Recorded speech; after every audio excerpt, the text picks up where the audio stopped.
Okay, welcome to your lesson today. Sorry I can't be in class, but did leave you this video so that you can hopefully get through the notes successfully and be able to solve the problems on the homework.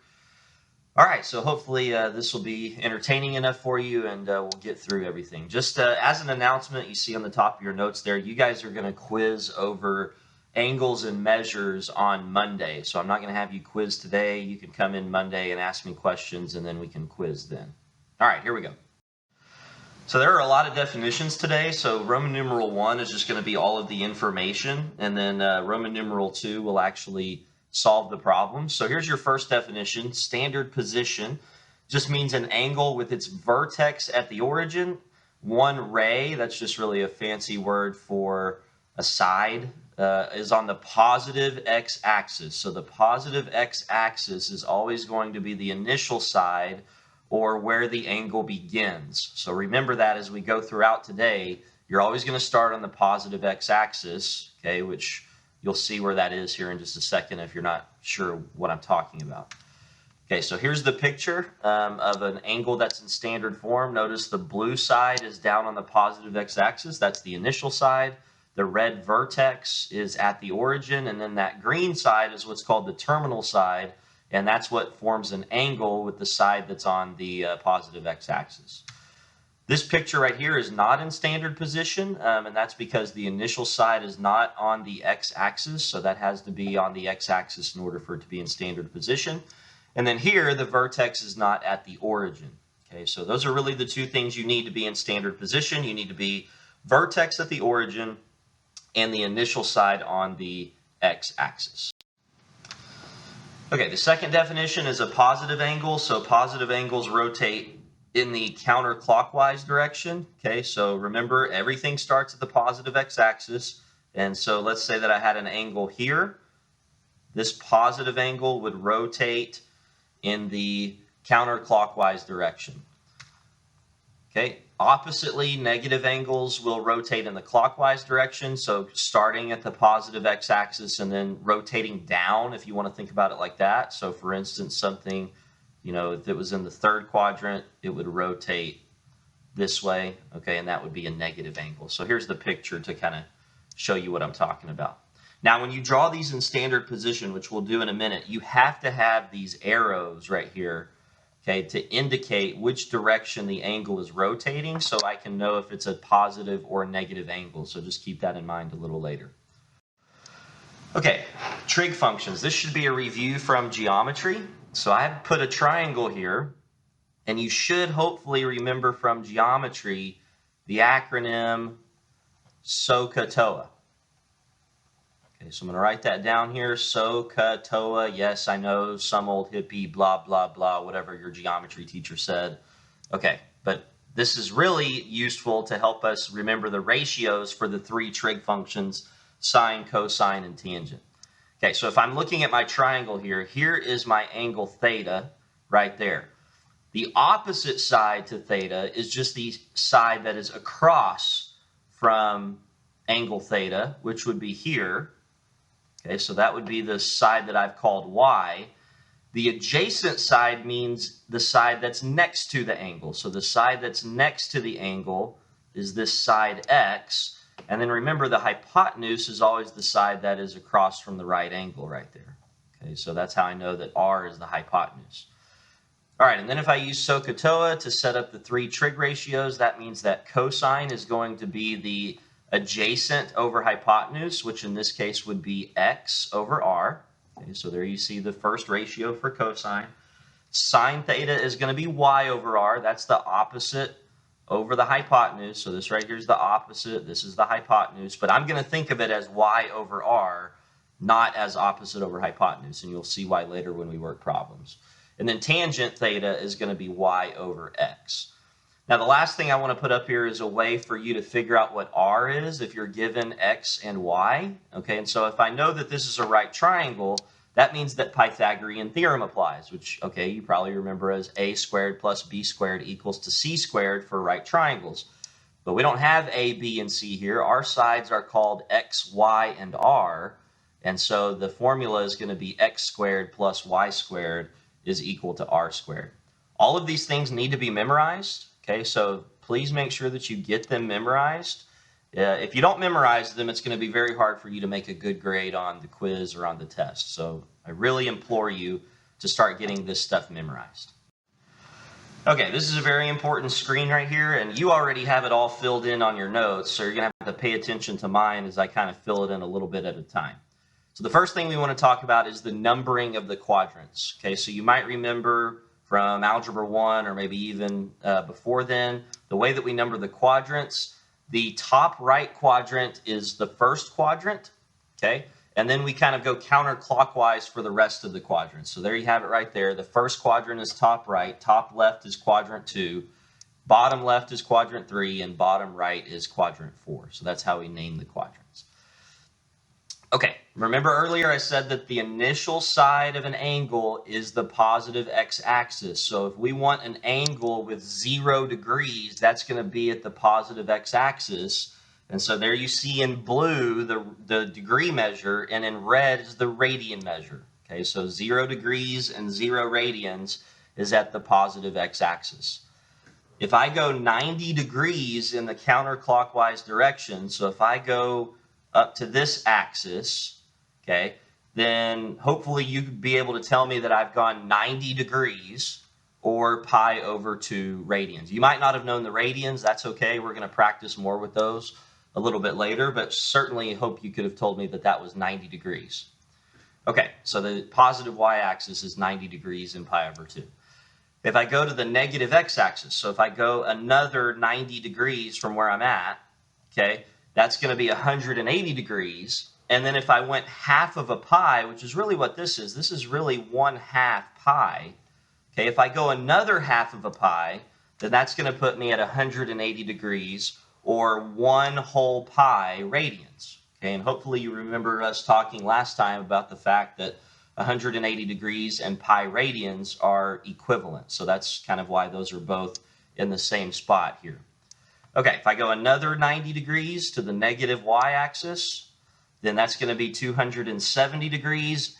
If I go another half of a pi and I add that to my 1 pi, that's going to be 1.5 pi or 3 pi over 2. Okay, so that's what the negative y-axis is. And then if I go all the way back around, then I'm going to be back at 360 degrees or 2 pi radians. Okay, so very important there that you know exactly where all of these angles are on this coordinate plane. Okay, the last thing we want to talk about is all-star trig class. Okay, and so what this means is, and I put this on your notes to make it a little bit more clear, but this is just an acronym that helps us remember which trig functions are positive in which quadrants. So in the first quadrant, it says all, so that means that sine, cosine, and tangent are all positive. Okay, so there are no negative functions in the first quadrant. In the second quadrant, the star stands for sine, and it means that sine is positive in this quadrant, which means that the other two, cosine and tangent, are negative. Okay. The third quadrant, okay, says trig, and what that means is that tangent is positive. Okay, so tangent is positive in the third quadrant, which means that the other two, sine and cosine, are negative. Okay, and then finally, the C in the fourth quadrant means that cosine is positive, and the other two, sine and tangent, are negative. And so that'll come into play later on when we want to answer a specific type of problem. So please just remember that. All-star trig class is just an easy way for you to remember what's going on there. Okay. Okay, the last definition is reference angles. So a reference angle is the acute angle between the terminal side of an angle and the x-axis. So let's kind of break this apart real quick. Acute angle. Okay, hopefully you remember what an acute angle is. An acute angle is an angle that is less than 90 degrees. Okay, so an acute angle is a small or smaller angle. Okay, so keep that in mind here in just a minute. It's the acute angle, the angle less than 90 degrees, that's between the terminal side and the x-axis. That is very, very, very important. You want to make sure that you star, bold, underline, highlight something, x-axis, so that your brain knows you're supposed to go to the x-axis whenever you draw a reference angle. Okay, so if I were to draw a picture here, okay, of an angle, let's say that's in the second quadrant. Okay, so here's my angle that's in the second quadrant. Well, the reference angle is going to be the small angle that goes back towards the x-axis. So that angle is going to be right here. I'm going to do that in green so you can see that's the acute angle, the smaller angle that goes back towards the x-axis. That is the correct reference angle there. An incorrect reference angle would be, for instance, this one. Okay, so hopefully you know that that's incorrect because that blue angle goes back towards the y-axis and reference angles are supposed to go back towards the x-axis. Okay, another incorrect angle would be, for instance, if I do this one in orange, okay, from here to here. Okay, that is not the reference angle either because notice that that's not an acute angle. Okay, so reference angles are the shortest way back to the closest x-axis. Shortest way back to the closest x-axis. Okay, so hopefully this picture will kind of help you visualize everything that's going on in each of the quadrants. Notice that the red is the reference angle in this picture, okay, and all of those angles are taking the short way back to the x-axis. Okay, we're ready to work some problems here. So Roman numeral 2 is your examples, and I kind of organized this the same way that your homework is organized. So find the reference angle will be the first type of problem that you do on your homework. So this one says 210 degrees. The very first thing that has to happen is I've got to figure out where 210 degrees is on the coordinate plane. Okay, so if I remember that this is 0 degrees, that means that this top axis is 90 degrees, okay, because everything goes counterclockwise for positive angles. This is 180 degrees, and this is 270 degrees. Okay, so hopefully you can see 210 degrees is in between 180 and 270, and so this angle 210 is in the third quadrant.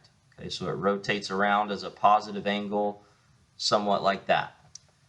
Okay, now remember the reference angle is the shortest angle back to the x-axis. So that would be this angle right here. And so I want to try to figure out how big that angle is. And hopefully it's pretty clear for you. This is 210 degrees. The x-axis is 180 degrees in this case. And so the reference angle, the answer to this question, is 30 degrees. Okay, so I'll pause for a second, just let you kind of think about that. Hopefully it sinks in, and then we'll do the next problem.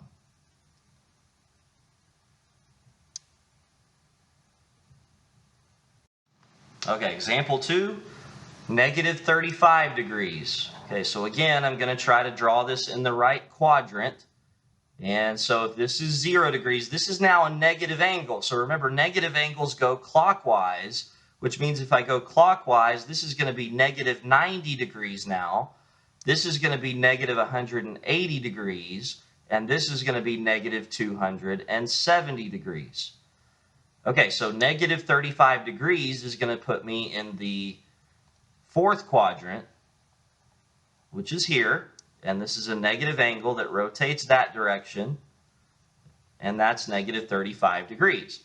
The reference angle is the shortest angle back towards the x-axis. So that's going to be this angle right here. And reference angles are always positive. So if you're tempted to tell me that the answer to the question is negative 35 degrees, then don't do that, okay, because reference angles have to be positive angles, and so the answer is 35 degrees. Okay, 300 degrees is the next one, so if we want to get this drawn in the correct quadrant, okay, hopefully you're feeling pretty comfortable with that by now. Okay, here's 0, 90, 180.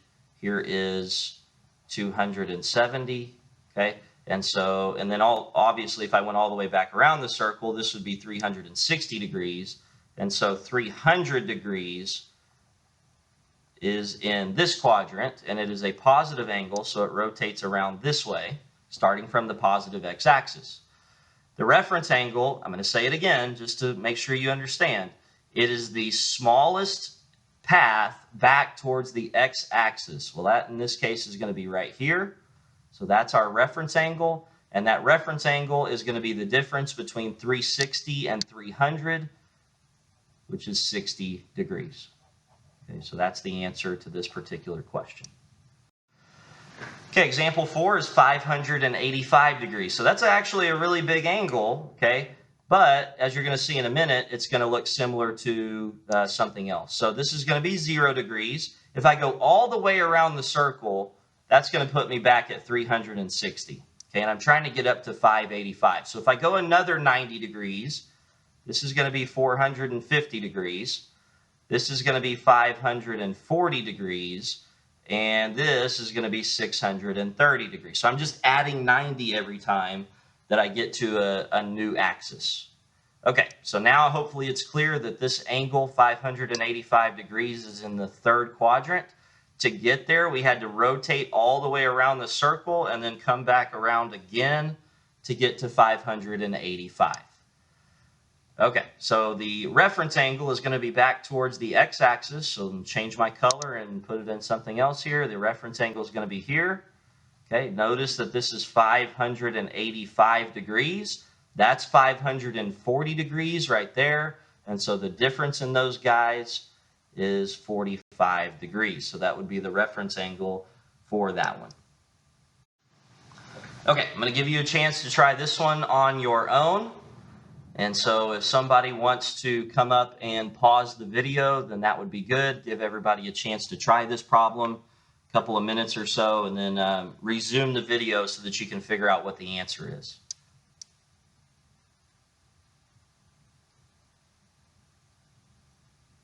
Okay, hopefully everybody had a chance to work this problem. 280 degrees, the reference angle here, hopefully you got 80 degrees. Okay, so 280 degrees is in the fourth quadrant. The closest x-axis would be 360 degrees, and so the difference between those is 80 degrees. Okay, letter B, the next kind of example says find the exact value of the three trig functions. So we're given a point, 12, 5, okay, and so if 12 is x, 5 is y, and what we need to find is r. So this is using your 4 formulas from letter D of the definitions, the trig functions. And so in order to find r, I'm going to use the Pythagorean theorem. So x squared plus y squared is equal to r squared. And so I plug in what I know. I know that 12 is x. I know that 5 is y. And I'm trying to find r. 12 squared is 144 plus 5 squared is 25. And so that's going to be 169 is equal to r squared. And if I take the square root of both sides, I'm going to get r is equal to 13. Okay, so that information right there is going to help me answer the question. So I want to find the exact value of all of these trig functions, sine, cosine, and tangent theta. Okay, well by definition, if you look back on your notes, sine theta is equal to y over r, and I just plug in what I know. I know that y is 5, and I know that r is 13, and so sine theta is equal to 5 over 13. Cosine theta, by definition, is x over r, okay, which is going to be 12 over 13. Okay, so there's cosine theta. And then by definition, tangent theta is equal to y over x, which in this case is going to equal to 5 over 12. Okay, so right there, that is the entire answer. Okay, that's what you need to be able to write on a problem like this. So it's not phenomenally hard. Okay, the only thing that really makes it hard is if you don't have the formulas memorized. And so you're going to want to make sure that you memorize those formulas. Okay, here's the second example, just in case you need another one. So this one is very similar to example 1. X is going to be -7. Y is going to be 24. And so in order to find r, we're again going to use Pythagorean theorem. So x squared plus y squared is equal to r squared. Now, when you do this in the calculator, and I know you guys don't have calculators today, but that's okay. Whoops, I need to plug in what that is, not y, but 24. So let me erase that real quick and put what I wanted to put. So 24. Okay, when you put this in the calculator, as I was saying, you're going to want to make sure that you put -7 in parentheses. Otherwise, you're not going to get the right number. The number that you should get is 625 is equal to r squared. Take the square root of both sides, and you're going to get r is equal to 25. Okay, so again, sine theta is equal to y over r. You don't necessarily have to write that every time, but I'm doing that in the notes just to make it clear where I'm getting the numbers from. So that's going to be 24 over 25. Cosine theta is equal to x over r, which is going to be -7 over 25. And tangent theta is equal to y over x, which is equal to 24 over -7. I'm just going to put the negative with the 24 just to make that look a little nicer. Now, one thing I want to point out to you on this example, okay, remember earlier we talked about where are these trig functions positive and negative. So we said all-star trig class. Okay, well, this point right here, this point P, is in quadrant 2. Okay, because it has a negative x value and a positive y value. So if you were to plot that point, okay, that would be in the second quadrant. Well, in the second quadrant, it says that sine is supposed to be positive and that the other two are supposed to be negative. And you can see right here that that checks out with our answers. Okay, so that little sign chart, the all-star trig class thing, is very important, and hopefully you'll get that memorized by next class. Okay, letter C, draw the angle in standard position. So there's not really a ton to do here. You just have to make sure that you do everything that's required. So -200 degrees, okay, remember that's a negative angle, so it's going clockwise. Okay, so there's 0 degrees, -90 degrees, -180 degrees, -270 degrees. And so -200 degrees is actually in quadrant number 2. Okay, and then in order to make sure that it's completely correct, you've got to come back over here to the positive x-axis and draw an arrow that indicates that that is a negative angle. Okay, so if you do not do that, that's going to make it incorrect. And so I don't want you to lose points because of that. Okay, example 2, 300 degrees. Again, these are not phenomenally hard. You just need to know what quadrant they're in. 300 degrees is in quadrant 4. Okay, so I'm going to draw 300 degrees here, and then to make sure that it's fully correct, I need to draw my arrow that indicates that it's a positive angle. That's really all you have to do there. There's not really much to it. Okay, so make sure you don't miss those problems. Okay, letter D, state the quadrant in which each angle lies. Okay, so we've done a lot of practice with this already so far, so hopefully the degrees aren't really a big issue. 230 degrees, if I drew it, okay, would be in quadrant number 3. Okay, so if you need more explanation than that, I guess I'll have to talk to you at another time. Quadrant 3 is where 230 degrees is. Okay, -85 degrees, that one's maybe a little more tricky. So remember, if it's a negative angle, that means it goes clockwise. And so this is -90 degrees. That means that -85 is going to be in quadrant number 4, because you don't quite get to -90. You stop short of that. And so -85 is in quadrant 4. Okay, here's a radian problem. So let's talk about that for just a second. We got to kind of shift our minds over towards radians. Okay, and so remember back from Roman numeral 1 that was 0. This is half of a pi. This is 1 full pi. This is 3/2 pi, and it might be better for you to think of this as being 1½ pi. Okay, and you'll see why here in just a minute. And then if you go all the way back around, that's 2 whole pi. Now, 4/3 pi, if we try to figure out where that is, okay, think for just a minute how we can write 4/3 as a mixed fraction. We can write it as 1 because there's a hole there, and then there's 1/3 left over. So this is really 1⅓ pi, okay, which is really 1.33 pi. Well, 1.33 is in between 1, this is 1 pi, and 1.5 pi, which is here. And so the angle 4 pi over 3, hopefully you understand, is going to be in quadrant number 3. Okay, so that's how you should think about the radians, is just think about the fraction and try to convert that in your head. By the way, this will be non-calculator, so you've got to be able to do this, kind of in your head like that. Okay, 4 pi over 5. So again, if we just draw the same picture that we had before, 0, pi over 2, pi, and 3 pi over 2. Then 4/5 pi, 4/5 is less than 1. So this is 1 pi right here. 4/5 is less than 1, so that means I'm going to be either in the first or second quadrant. And if I think about 4/5, that's really about 0.8 pi. Okay, so 0.8, if you think of this as being 0.5 pi, 0.8 is in the second quadrant. Okay, so 4 pi over 5 is going to be in quadrant number 2. All right, I'm going to give you a second or two just to look back over the last two examples, since those were kind of the hardest ones that we've done so far. So just look at them over and make sure that you understand.